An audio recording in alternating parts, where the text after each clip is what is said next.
Welcome back. Now, in this lesson here, I'm going to be talking about the differences between VV and VA ECMO. Now, I did cover this briefly in the last lesson I did, talking about what is ECMO, but I feel understanding the differences between these two deserved more time and dedication to it, so here's this video here. So to start off, again, ECMO stands for extracorporeal membrane oxygenation, and it's used for both severe respiratory as well as cardiac failure for those patients that have a high expected mortality. Now, I did discuss the indications as well as the contraindications in that previous lesson, and while very similar in many ways, VV and VA ECMO are also quite different from one another, from how they provide support to the patient, as well as some of the considerations and physiological effects of that support. And hence the point of this lesson is to be able to go over this a little bit more in depth so that you guys have a better understanding of this. So we know that there's two types of ECMO. The two main types of ECMO that we use are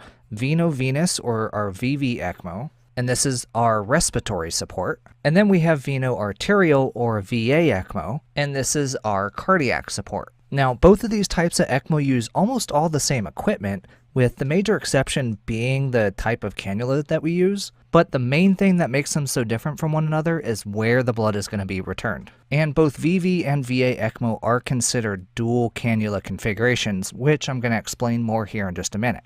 Alright, so with that said, let's begin to talk about our VV ECMO. So in veno-venous or VV ECMO, we're going to be draining blood from a vein, oxygenating it and removing carbon dioxide, and then returning the blood back via a vein to the right atrium. Now, since we're returning this blood as it enters the right atrium, and thus really ultimately before it goes on through the pulmonary circulation, we're essentially supporting the patient's gas exchange in the case where their lungs are just not able to do this themselves. Now, by doing this, this also allows us to provide protective lung ventilation, which is really going to give the lung time to rest and recover.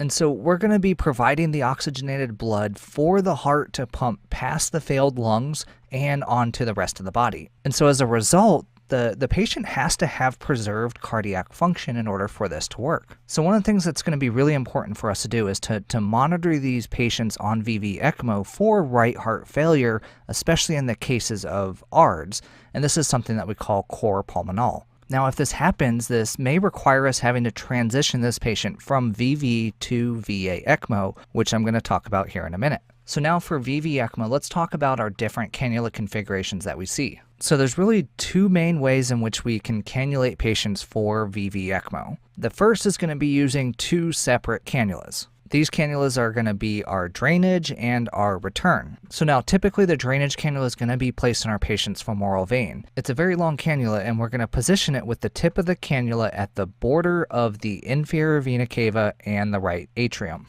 Now our return cannula is usually going to be placed in the right internal jugular vein, and this one we're going to have with the tip at the border of the superior vena cava and the right atrium. So we're going to be draining blood from the patient's femoral vein, and then returning that blood up through the internal jugular. Now to ensure we have these cannulas in the right place, we want to be doing this under fluoroscopy. Now the other main option for our cannulation is actually going to be using a dual lumen cannula. Now this consists of a single insertion in the right IJ vein. And this is going to have benefit for our patients for their bleeding risk. And this is a large cannula and it has both the drainage and the return lumens in one cannula. Now this one's inserted down the superior vena cava and then sits across the right atrium in both the inferior vena cava and the superior vena cava. Now this has multiple ports for drainage both in the superior and the inferior vena cava, and then it has the return port directed downward towards the tricuspid valve, essentially returning blood into the right ventricle.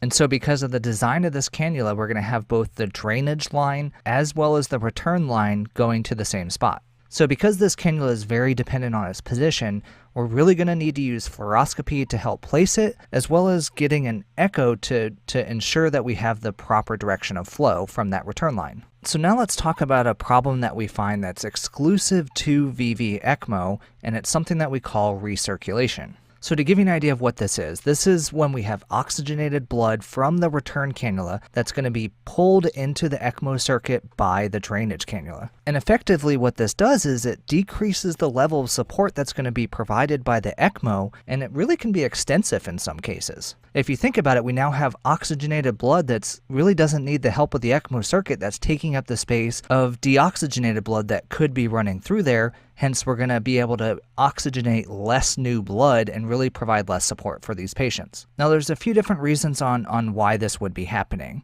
Some of the causes can be things like our cannula configuration and positioning. And essentially, the closer in proximity that we have the two cannulas, the more recirculation that we're going to see. Also, higher flow rates and cannula size can impact this. Now, we do see that higher flow rates do correlate with higher recirculation, really depending on the cannula type, size, and its position. Also, changes in intrathoracic, intracardiac, and intra-abdominal pressure can impact this. So having increased pressure, whether it be from a pneumo, tamponade, increased abdominal pressure, that this can really impede the venous return back to the heart and thus can lead to recirculation. And then finally, the direction of ECMO flow can impact this. And so in the two cannula configuration, if we're draining from the inferior vena cava and returning to the superior vena cava right atrium, that this results in less recirculation, and therefore it's our preferred cannulation strategy. Now that said, we do see a pretty markedly decrease in recirculation in our dual lumen cannulas.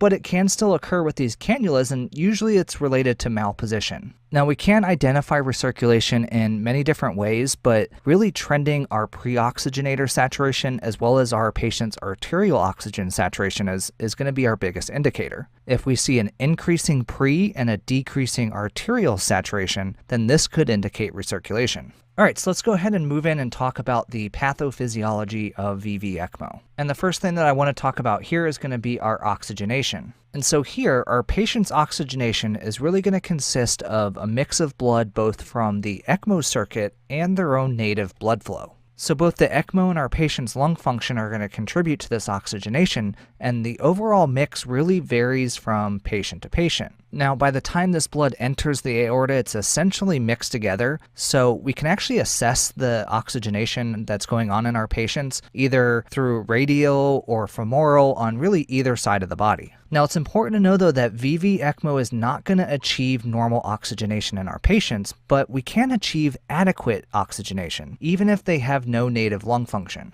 And really the reason for this is that the flow of the ECMO pump is not going to be at the same level of what our patient's normal cardiac output is. And so as fast as we run the ECMO pump, there's still going to be additional native blood flow going past these non-functioning lungs. This is going to lead to mixing with the oxygenated blood that we provide via the ECMO and is going to decrease that effectiveness. And so as you can imagine, there's really many factors that are going to go into determining oxygenation in these patients, but one of the biggest contributors is our hemoglobin concentration. Now, I do actually dive into this more in depth in a previous lesson that I did in the lesson on hemodynamics. So I'm actually going to link to that here if you guys want more understanding of why this is, but it's really going to be important that we're maintaining an adequate, if not a higher than normal hemoglobin. So now let's transition and actually talk about hemodynamics in these patients. Now, the most important thing to know here is that VV-ECMO does not influence hemodynamics. So essentially, the volume of blood that we're going to be draining from the inferior vena cava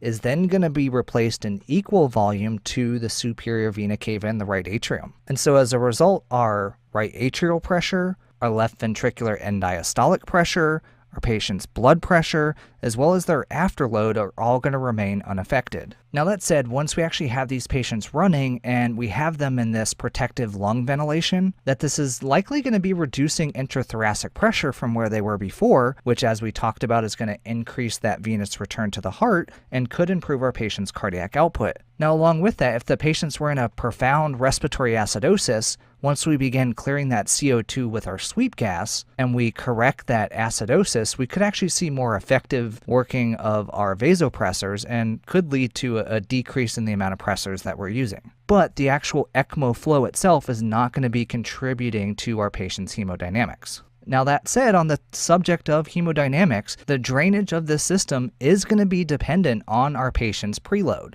All right, and the last thing that I want to talk about here is actually our strategies with anticoagulation. Now, with VV-ECMO, we're typically able to run these patients with decreased or sometimes even eliminated anticoagulation. And this really helps reduce the risk of bleeding complications in these patients. Now, it is important to know, though, that coagulopathy still may exist in these patients. Now, this is due to the interaction of the blood and really the clotting factors and platelets interacting with the circuit and the oxygenator. So those coagulopathies still can exist even if we're running them with no anticoagulation. And so with these decreased anticoagulation strategies, we're going to be less concerned with the dislodgement of fibrin and clots that we see on the return post-oxygenator side of our circuit. And this is because if they do break off, they're going to be trapped by our patient's pulmonary circulation. All right, so that was a good overview of VV-ECMO. Let's go ahead and move on now and actually talk about veno-arterial or VA-ECMO. Now, in the case of VA-ECMO, we're going to be draining blood from a vein, oxygenating it and removing carbon dioxide just like VV. This time, we're going to be returning it to an artery towards our patient's aorta.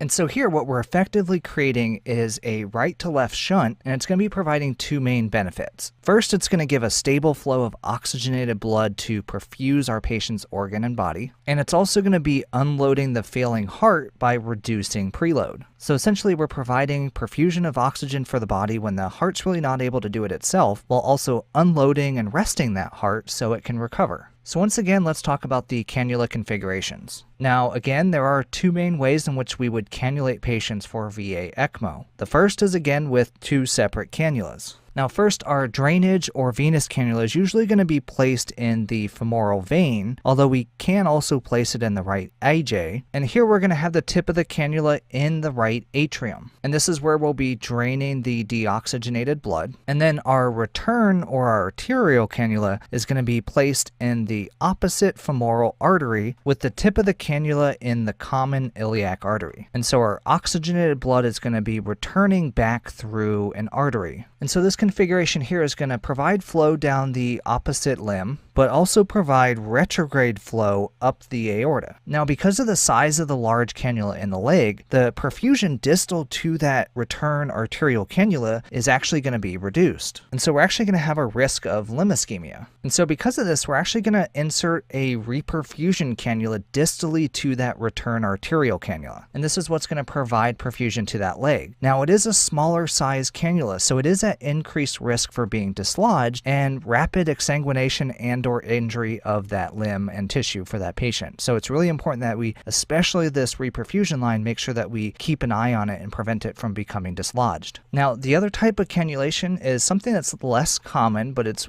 something that we call central cannulation. And so this is actually going to require an open chest. The patient's going to be left with an open sternotomy, and we're going to have cannulas or grafts that are inserted directly into the RA, as well as the proximal portion of the ascending aorta. And so here again, we'll be draining blood from that right atrium, but this time returning the blood directly to the ascending aorta. Now this one we're going to see more common post-cardiotomy, so our open heart patients that are unable to come off bypass. So those are the different ways that would cannulate patients for VA-ECMO. So now let's go ahead and move on and talk about the pathophysiology of VA-ECMO. First thing we're going to talk about is oxygenation. And the first thing to really mention is, unlike VV-ECMO, there is no risk of recirculation as we have drainage and return lines in separate systems. Now, the big thing that I do want to talk about with oxygenation is something that we call the mixing cloud phenomenon. Now, to understand this, we have to know that in many patients on VA-ECMO, that they still remain with some left ventricular output. And this is going to be causing antegrade native blood flow down the aorta. Now, this native blood flow is going to meet and mix with the ECMO blood flow coming retrograde somewhere between the ascending aorta and the renal arteries.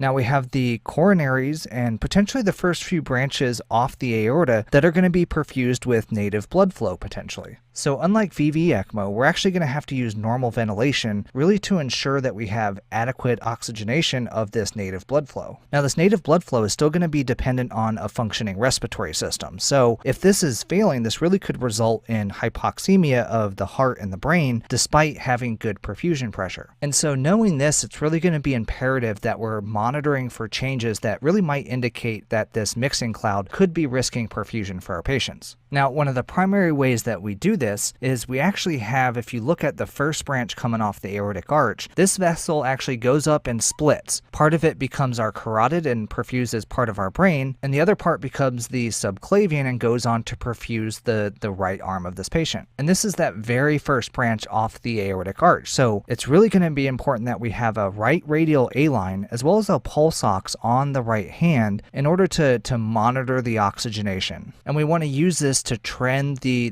pulse ox on that side, as well as potentially getting blood gases if need be, to let us know that we're having an issue with declining oxygen perfusion on that very first branch off the aortic arch. Now, in addition to that, we also want to monitor the pulse pressure that we see. So this is the difference between our systolic and diastolic, as this could be a sign of increasing left ventricular output, which again, if we're having problems with our oxygenation in our lungs, this is going to be creating more forward flow and causing a further shifting back of that mixing cloud. So now, speaking of that pulse pressure, I do want to talk real quickly about our non-pulsatile flow. So really, depending on the amount of unloading of the heart that we're able to do and the left ventricular output, most if not all of our flow is going to be supplied by our ECMO circuit. And so as a result, we're either going to have a limited pulse pressure or potentially even a flat A-line, which is just a single pressure reading, which is going to be our map. And so in these cases, we're really going to be shooting for a target map of like 60 or 65 based on that number that we see with the flat A-line. And so now let's actually talk about the hemodynamics of VA ECMO. So as I already kind of mentioned, our patient's blood pressure is going to be aided by the flow of ECMO, if not completely dependent on it, and it's really going to be important that we ensure good flow. Now, if we see a decrease in preload, that this can impact drainage into the system and ultimately decrease flow rates. Now, if our patients have decreased afterload or the resistance of the arterial vasculature, then we can see a reduction in our patient's map. And so really knowing this, the use of vasopressors and our fluid management is going to be essential in maintaining both adequate flow and adequate perfusion for these patients. Now, another thing that can come up with VA ECMO is left ventricular distension. So if we have a patient that has a very low left ventricular output or they have aortic regurgitation, they are at risk for distension of that left ventricle as well as pulmonary edema. And so if you can think about, we still have native blood flow going through the heart. So if that left ventricular output just is really low or even non-existent to where that aortic valve isn't opening, we're going to see a backup of that blood in the system. As well as if we think about in the cases of the femoral cannulation where we have that retrograde blood flow coming back up the aorta, if we have regurgitation of that aortic valve, that's going to allow the blood flow to be coming back into the heart. Again, if they don't have that left ventricular output in order to push it back out, that can also rapidly increase distension of that ventricle. And so there's a couple things that we can do. If our main problem is not having enough output of that left ventricle, then sometimes our patients can benefit from having a second drainage cannula to add to the reduction of preload. This is actually something that I'm going to go in more in depth into in the next lesson. But another option, and actually a pretty easy fix nowadays with the cath lab, is we're seeing really good results unloading that left ventricle with a device called an Impella. Now, this is a microaxial pump that we insert usually in the femoral artery, and it goes and it sits across from the aorta, across the aortic valve into the left ventricle. And what it does is it creates flow from that left ventricle out into the aorta. And so like I said, we're seeing really good results using the Impella to unload in conjunction with VA ECMO. And then finally, the last thing that I want to talk about is going to be our anticoagulation strategy. So on VA ECMO, maintaining therapeutic anticoagulation is really going to be essential. And so really, unlike VV ECMO, we're really going to need to ensure that we